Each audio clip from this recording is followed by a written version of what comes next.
What's going on with today's video? It's going to be a top 5 moments in Alien Earth. Season 1 is finally over and we got left with an enormous cliffhanger. Been watching the show since its release, and so I figured let's go over my top 5 moments in Alien Earth. So without further delay, let's get right into it. Number 5, when is a machine not a machine? After being told to guard the omelet and left alone, Slightly hears someone moving around. He takes a couple of steps forward and steps in facehugger egg substance, picks up the shedding skin of the xenomorph to examine it, and hears a loud bang coming from the direction of where they entered. Chains are rattling and he pulls out his knife, pointing in the direction of the audible noise. Suspense starts building with the ominous soundtrack, and then Smee walks in all casually. There's a moment of relief for Slightly, screams out, "Bro!" as Smee tells him, "Finally, Kirsch wants you, bro." Slightly loses it and walks aggressively towards Smee, telling him that he scared the shit out of him. Pushes Smee, and naturally Smee pushes him back. The kids start to grapple each other, wrestling around. Smee apologizes, telling him, "It's creepy as fuck out there, bro." Slightly says, "You said fuck, you said shit." And they reconcile just as fast as your friend's toxic relationship. They begin to decompress, talking about how unbelievable it is that they are inside a crashed spaceship. Smee notices the eggs and remembers the incidents that happened earlier. Excited, he begins to explain how they saw these space bugs that drink all your blood and an octopus eye monster that tried to yoke Nibs. Disappointed, Slightly can't believe that he missed all the action. Smee realizes that Wendy isn't here, and then Slightly gets a turn to tell him his cool story. "Dude, this 12-foot tall alien came and took her brother from there, and she's gone all hunter-killer mode now in pursuit." Smee asks him what he thinks are in these eggs. Not chickens, that's for sure. Slightly starts to play around, and Smee follows as they get interrupted by Morrow. Tells the kids to drop their guns. Smee says, "We don't have any guns." "Yeah, they don't let us." Smee whispers to Slightly to stay quiet. Morrow tells them to move away from the eggs. Unconcerned that a gun is being pointed at them, they literally follow instructions, and Morrow has to slow them down. He frisks both Slightly and Smee, asking where they are. The kids tell him we're in a spaceship. Morrow wants to learn what city they crashed in. They try to remember the city that starts with an S. Smee remembers first, but that doesn't stop Slightly from responding like it's a competition. "New Siam, is this your ship? Did you crash?" Morrow realizes that he's dealing with a couple of kids. Slightly and Smee are displeased that another adult is calling them kids. Morrow puts his gun away to hopefully earn their trust. He asks them what they are doing here. "Are you here for the specimen?" They both look at each other and say, "That's classified." "Yep. It's classified." Smee crosses his arms, showing him he means business. Morrow explains the scenario of a chief security officer on a deep space research vessel. The ship finds something on a faraway moon. Eggs. Smee tells him, "Wait, like these eggs? These eggs are not like normal eggs, and when you take them onto the ship, they start to hatch." Morrow does such a great job of illustrating the occurrence. I remember the first time I watched this, I was playing the Nostromo events in my head and forming a conjecture about what actually happened in the USCS Maginot. Slightly and Smee decide they want to leave, but Morrow won't let them. He spots the terminal and starts to plug himself in for data transfer as he continues the Eliisms, how he didn't help the crew because he was told by Yutani that the specimens are top priority. Slightly asks if he's a robot. "Wouldn't that be nice," he says, "to be all machine instead of what he is, the worst parts of a man," referring to human emotions and feelings. Morrow then asks the kids what they would do in this scenario. Could they harm others or allow them to be harmed? The kids respond with, "Are they bad people?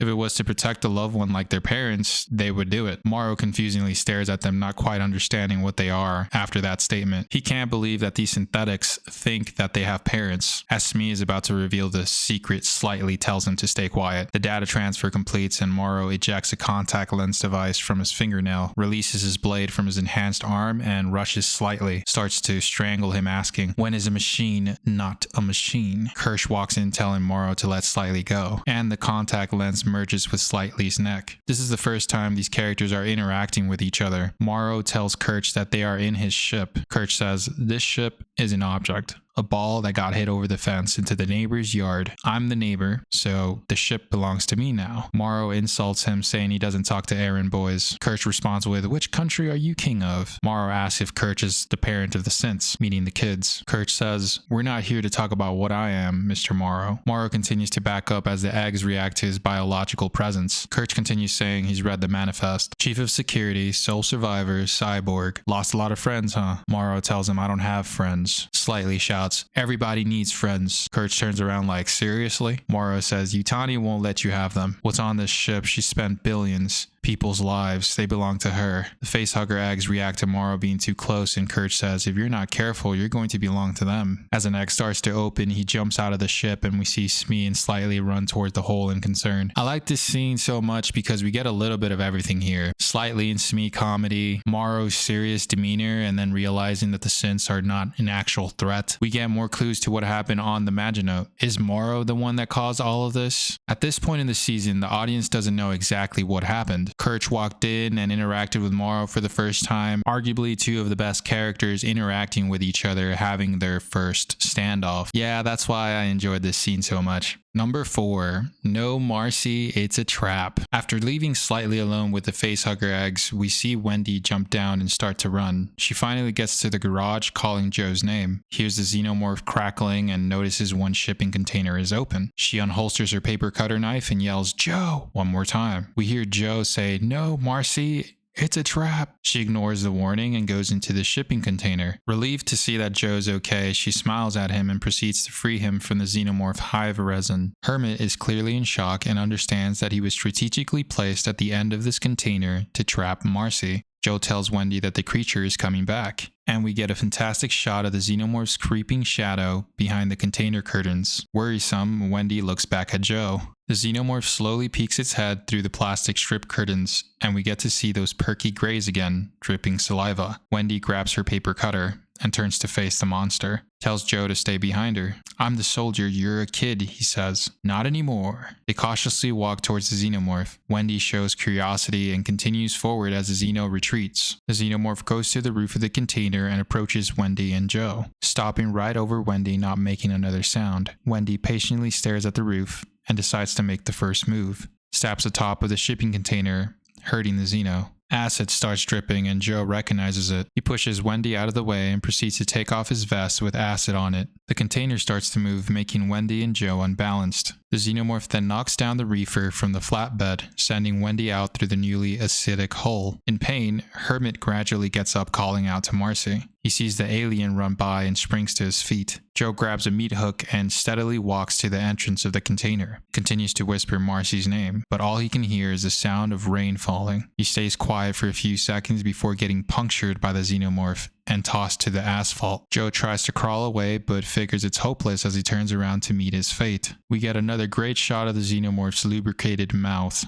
The xeno extends its inner jaw and Wendy quickly hooks the tongue with a meat hook. She begins to pull the monster away from Joe and towards a garage door. Wendy asks Joe to be ready to close the door on her signal. Struggling with all her hybrid strength, she manages to flip the creature and drag it into the garage. Wendy signals to close the door and Joe follows. Before the door closes, the xenomorph decides to bite its own tongue and seizes Wendy. Joe then starts to panic, trying to reopen the door. He hotwires the door controls as he hears Marcy fighting and struggling against the alien. The garage door finally opens. Hermit grabs a flashlight and points it at a decapitated xenomorph dripping acid. Eventually points the flashlight at his sister, letting go of the paper cutter knife. She appears to be okay until Wendy looks at Joe and starts to drip white fluid from the top of her head. She falls unconsciously as Hermit makes haste. Joe begins to vomit blood, reminding us of his injury. Tries to help her, but can't as he ultimately falls, as the pain is too much to bear. He lays next to his sister and the camera zooms out, showing all 3 victims. This scene had me confused at first for why the xenomorph set the trap in the first place if it wasn't going to attack first. I ended up concluding that the alien wanted to analyze Wendy, trying to figure out why Wendy can hear their frequency and figure out what she is. Combine the brother-sister elements with the alien practical effects and the ambience, and I think that is why I appreciated this scene considerably. Number 3, crew status. We get a shot of the USCSS Maginote drifting in outer space. Ominous music is playing. The camera enters the ship going through the halls. Flashes of red light, specimen flashbacks, and alarms are going off, signaling something terrible has happened. Mother is warning the crew that a collision is imminent. Then we cut to a peaceful Morrow typing on the Mother terminal. He's giving an update on the status of the ship. Very calmly is typing that they have lost control of the ship and the specimen containment has failed. The specimens are loose. Zaveri shows up banging on the door, wanting Morrow to open it. He continues to focus on the task on hand and ignores her for a few more seconds. Zaveri is frightened. saying, "The creature is coming.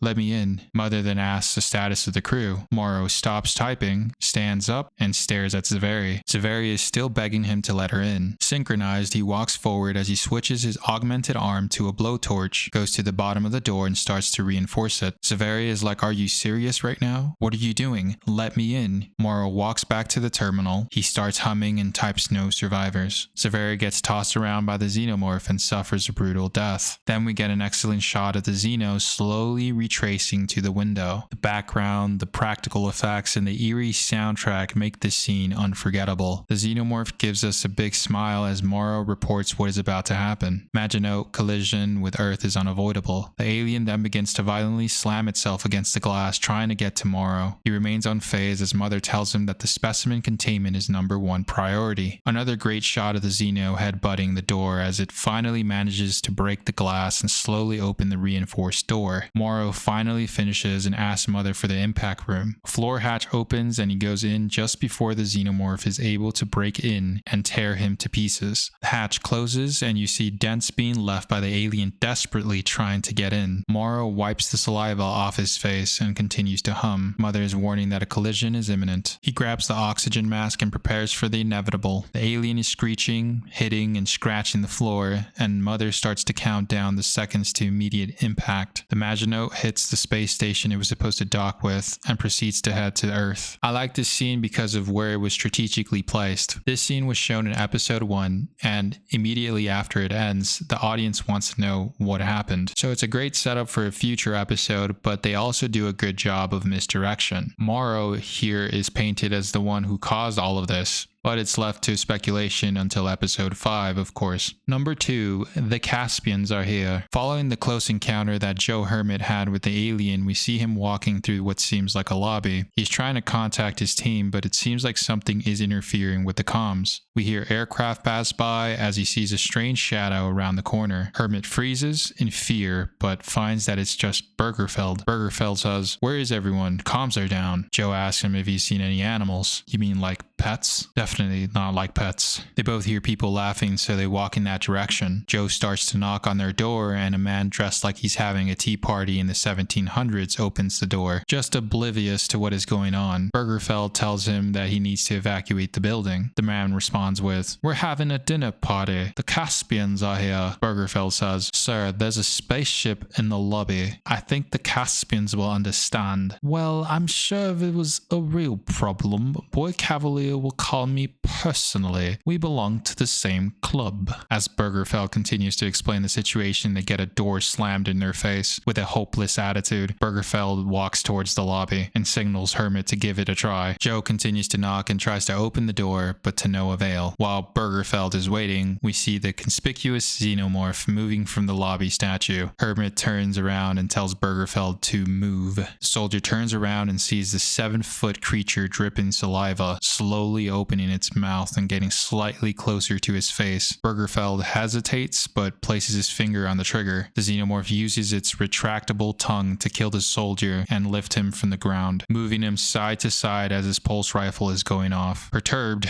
our 1700s friend opens the door and quickly becomes terrified. The alien finishes with Bergerfeld and hurls him at Hermit, opening the apartment doors. The xenomorph runs past Hermit, following the noise of the people. Joe hears screams and sees shadows of guests being massacred. He tosses his comrade's body off of him and sees the result of the alien's piston tongue. As Hermit is standing up recollecting, he hears the last guest scream go quiet after being pierced by the Xeno's tail. Joe grabs a pulse rifle and points it in the direction of the now silent room, turns on the laser and proceeds forward. As he enters, we see the newly decorated room. People's blood and guts are all over the dinner table. The majority of the guests didn't even get to stand up. They died a vicious sitting death. We see the alien upstairs run past quickly. Hermit points his weapon at the bottom half of the lordship's corpse and quickly finds the upper half crawling away. As this is happening, the xenomorph waits for the perfect moment to surprise him, and by the time Joe realizes, it's too late. The alien goes through the glass, jumping from the second floor. He takes cover because of the glass. The xenomorph lands and rapidly uses its tail to slam Joe into the wall. It gets closer to Hermit as he screams in terror. Just as it gets ready to kill him, the alien gets electrocuted by Morrow until it hits the ground. Shocked, Joe tries to recollect. He stands up, thanks Morrow for saving his life, and then also gets electrocuted. Morrow takes a couple steps forward and switches his weapon mode to what seems like a spray material that dries rapidly. He drags the creature out of the apartment and the scene ends with Hermit passing out. I put this scene as my number 2 because this was the scene that hooked me into the show. This was the seal that made me tell myself, yeah,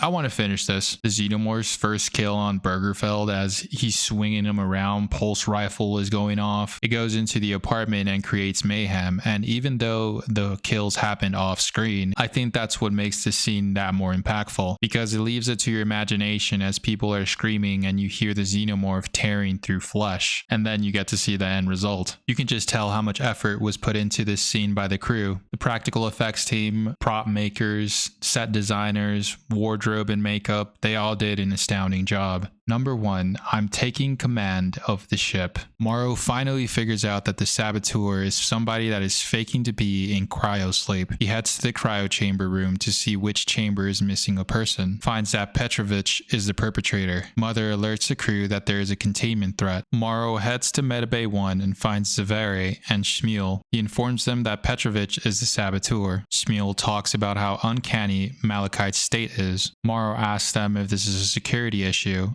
and he gets a blank stare from Shmuel. He turns on the intercom to understand the situation. Chibuzo and Rahim explain the condition of the boy. Rahim informs them that Malachite has anomalies in his digestive tract. He says that there is no time to do another scan. They need to open him up to stop the bleeding. Zaveri gives him the green light, and Morrow is concerned about the contamination. Standard protocol is to freeze contaminated bodies in cryosleep, but after what happened to her beloved Bronsky, she doesn't want to take that risk. Rahim and Shibuzo prepare for surgery. Mr. Tang is still waiting in the other room. He hears a distinct noise and feels liquid landing on his head. Mr. Tang looks up, sees the Xenomorph, and we get to see the most emotional response out of him. Rahim opens Malachite and they see that the kid has miniature creatures on his organs. Shibuzo informs the crew that he has ticks. Morrow turns to Zaveri and tells her that they need to seal the room. Rahim wants to remove one of the ticks and Morrow is concerned. He tells him that the ticks are quickly draining the kid's blood.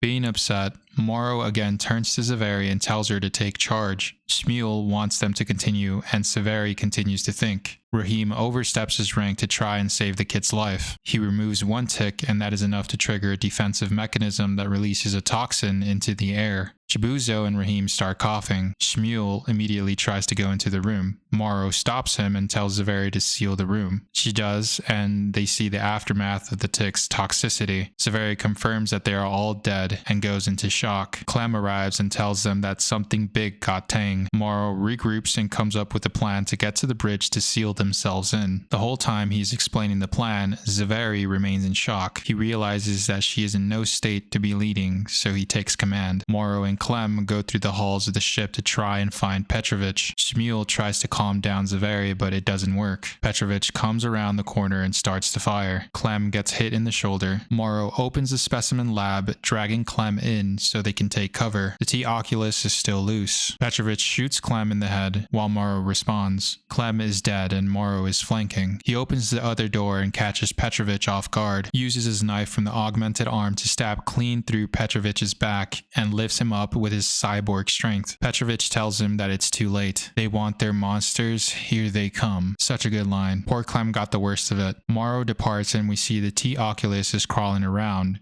as well as the ticks go into Clem's head. Meanwhile, Zaveri is still disturbed from the previous incident. She starts to pour dirt on her hand to try and recalibrate, but is unsuccessful. Zaveri turns back to see her dead crewmates and she hears a hissing coming from the vents. The Xenomorph drops down from the ceiling and stands menacingly behind her. She finally snaps out of her trauma and turns to face the alien. Zaveri reaches for her gun, but the creature uses its tail to sweep her legs. Without hesitation, she stands up and starts running in the opposite direction. The Xenomorph follows her and we get to see a beautifully shot chasing sequence. The VFX on this scene are not perfect, but are of high quality. Zaveri closes a door behind her, but the alien manages to use its tail to block and interfere with the closing mechanism. We get more amazing Xenomorph SFX and VFX on screen. She stays quiet so the creature won't trace her. The atmosphere of the scene makes it top notch. Alarms going off, an eerie soundtrack, Severi trying to catch her breath while staying quiet, and the alien ever so slightly getting closer to her. She continues to run and finally manages to reach the bridge. Severi closes the door quickly and begins to seal it with a blowtorch. She notices that Shmuel made it as well, but he's not responding. Severi then notices that Shmuel has an invasive species occupying him now. The xenomorph bangs and scratches against the door trying to get in. It decides to find another way in, and Morrow shows up, popping open and getting out of the vent. He tries to open the door but is not working. Morrow uses his augmented arm strength to lift the door open. He sees Severi is unconscious and finds the Tio Zealous has invaded Shmuel. Morrow calls to Severi trying to wake her up as he points his gun at the alien. The highly intelligent creature understands the threat and deliberately makes a growling noise to attract the xenomorph's attention. It takes a few seconds for Morrow to realize what it's doing, and he decides to not hesitate instead. Morrow electrocutes Shmuel and runs past him before the xenomorph does something. The T-Oculus gets up and we get a standoff between the alien species. Somehow infected Shmuel matrixes himself to the back of the xenomorph as Severi wakes up. Shmuel takes a bite off the alien as it screeches in pain. Severi tries to go around but has to dodge the fight between the species. With its tail, the xenomorph stabs Shmuel in the back multiple times until it manages to get a hold of him. T-Oculus Shmuel gets front flipped onto a set of controls as Severi manages to open the door headed towards Mother. She opens the first door for Mother. The xenomorph gets close to Shmuel and uses its piston tongue to penetrate his neck. Understanding its defeat, the Tio Zealous pops out of Shmuel's eye socket and tries to cling onto the xenomorph. The alien starts to try and shake it off its face as it scatters, and we come back to this iconic scene from the first episode. Crew status. We finally understand the full story as Morrow seals the door and Severi suffers her fate. Morrow starts humming, but this time they play the song that is keeping him calm. The Ink Spots version of Vera Lynn's famous We Will Meet Again song plays. As Morrow remembers his daughter and finishes typing asking for the impact room. He had to sacrifice Severi in order to buy himself enough time. The music is so soothing and contrasting to what is happening on screen. Morrow puts on his oxygen mask and prepares for impact as the music begins to echo. I know there are multiple scenes in my number one, but you need to understand what makes it so special. This episode, In Space No One, it was like a mini film. If you want more of what makes Alien and Aliens so special, I think coming back to the last 20 minutes of this episode is completely justifiable. Episode 5 is what a lot of people wanted the show to be about, but on Earth. What I'm fond of is that the last 15 minutes of this episode was non-stop thrill and action. At the end, we get to see an alien species go up against another, and we come full circle, finishing what actually happened on the ship. Why does Morrow care so much about finishing his mission? Because he has nothing else left. This is his only purpose. But yeah, that's why I'm taking command of this ship, and what happens after that line are my favorite parts of Alien Earth Season 1. Hopefully you guys enjoyed this video. If you did, please make sure to like, subscribe if you haven't, and I'll talk to you in the next one. Peace.